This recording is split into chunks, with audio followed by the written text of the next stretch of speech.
Good early evening on Monday, fifth week of Lent. This is a kind of a random time for me to be doing this, but today was busy for me and I didn't know what time I would have available, so I didn't want to schedule it too far in advance in case I was wrong. So if you missed this, I'm sorry, but thank you for those who are here with me live. Thank you to those who are watching the recording. Welcome to Reflections. I'm your host, Chris. And that's what the name's for, right there. It's been an eventful day following the tragedy from yesterday with the shootings. I understand they have a person in custody now. And so the investigation proceeds. Takes time to do these things. I was hoping that things would resolve quicker, but I don't think they're going to.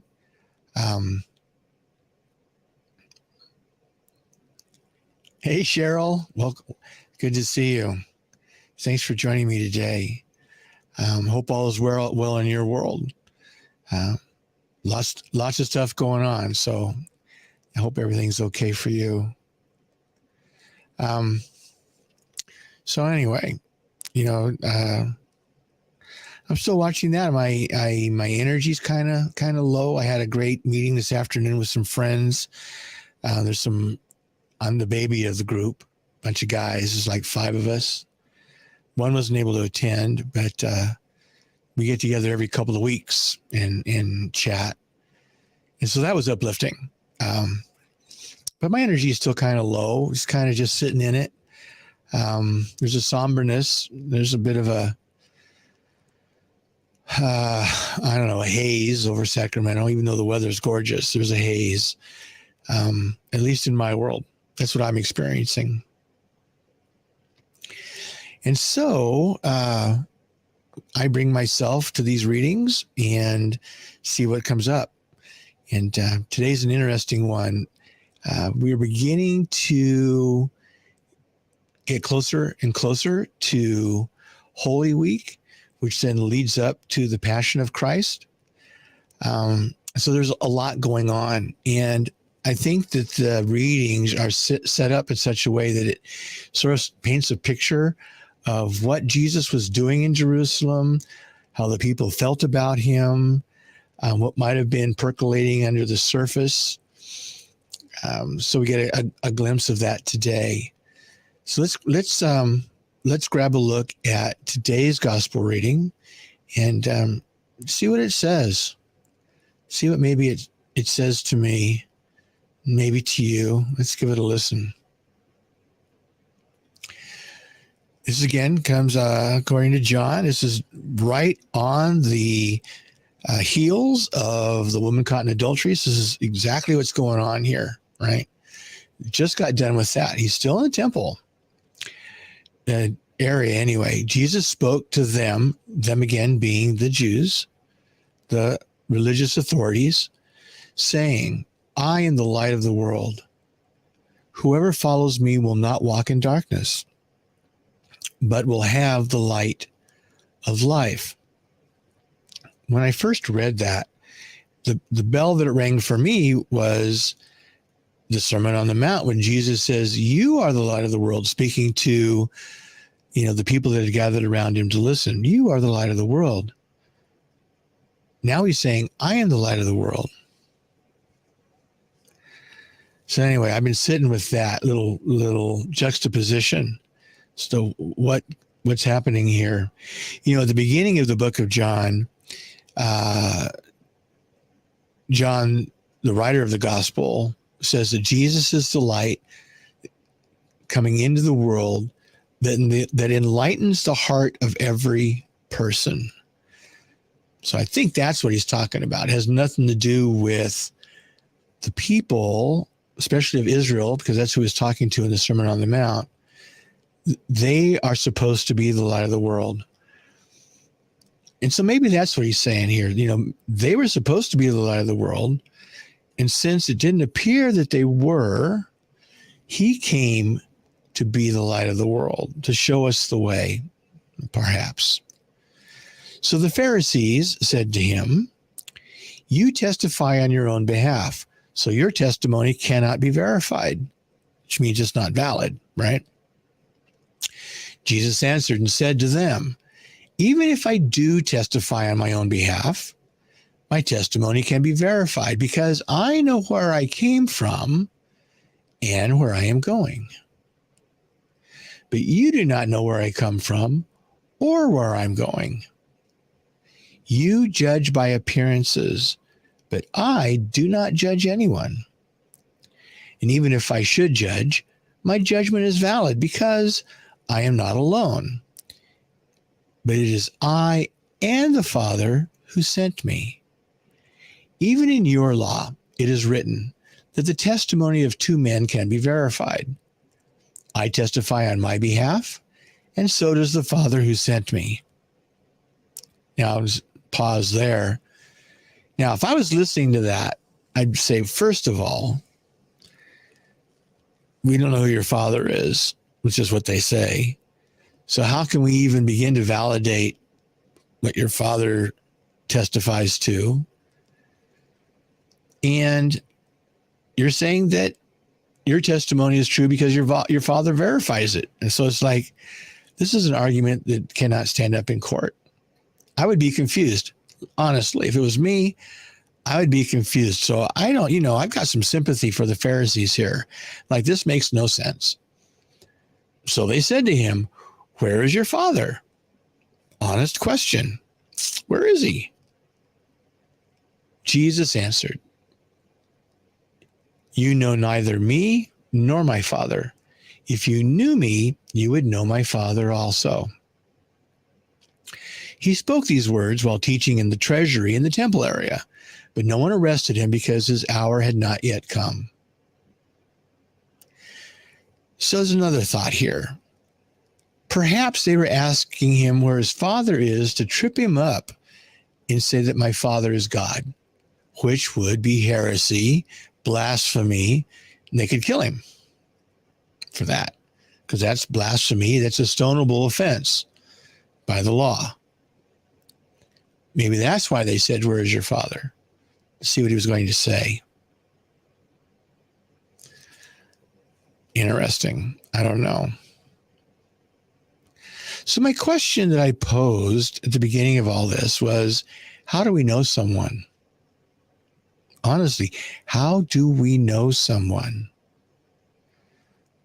What did Jesus mean by saying, "Know my Father"?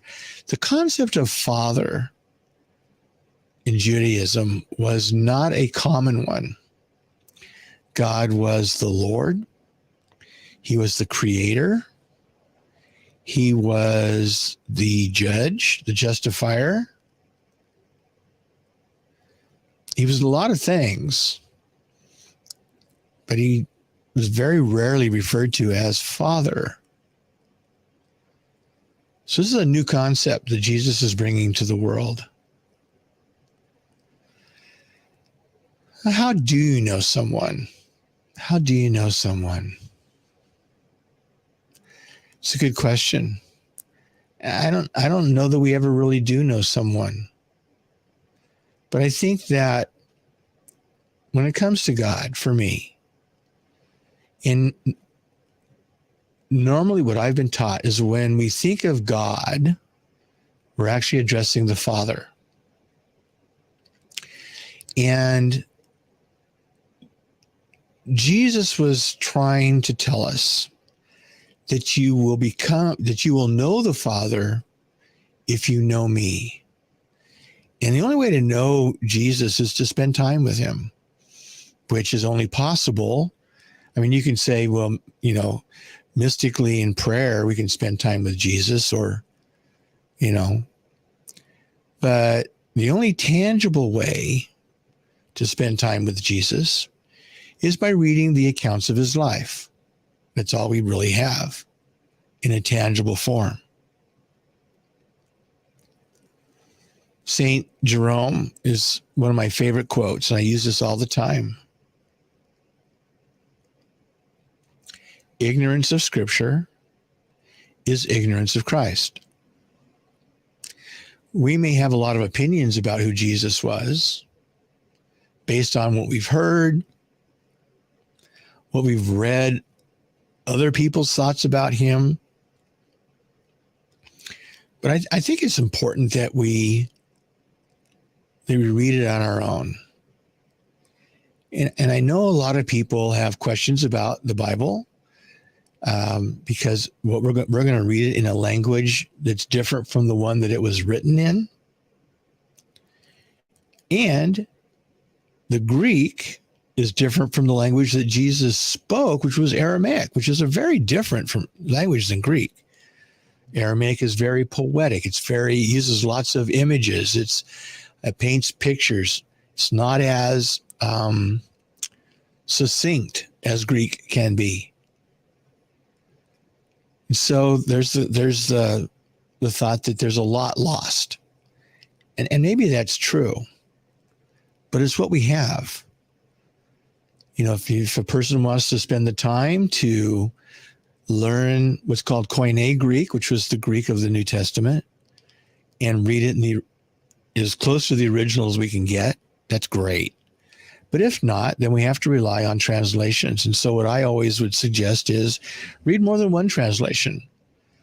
You know, translations are the result of one's personal bias. You know, if you are a Catholic and you're translating a certain scripture, you may translate it differently than if you're a Protestant.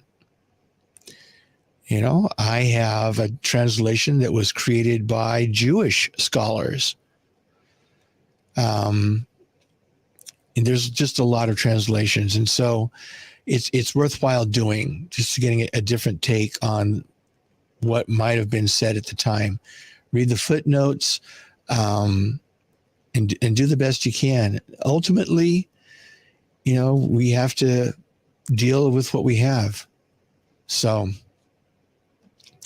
I guess for me today, what I'm hearing is I need to spend more time reading the scriptures, getting to know who Jesus was, and I believe who Jesus is.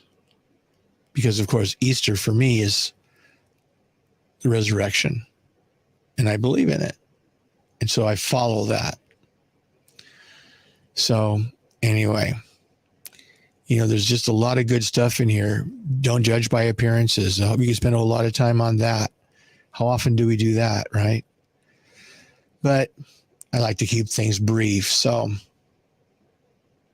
thank you for being with me today. Thank you if you're here personally and in person. Thank you for watching the recording. And things will get better. You know, I trust our judicial system. I know a lot of times we don't have a lot of faith in our police department and the judicial system, but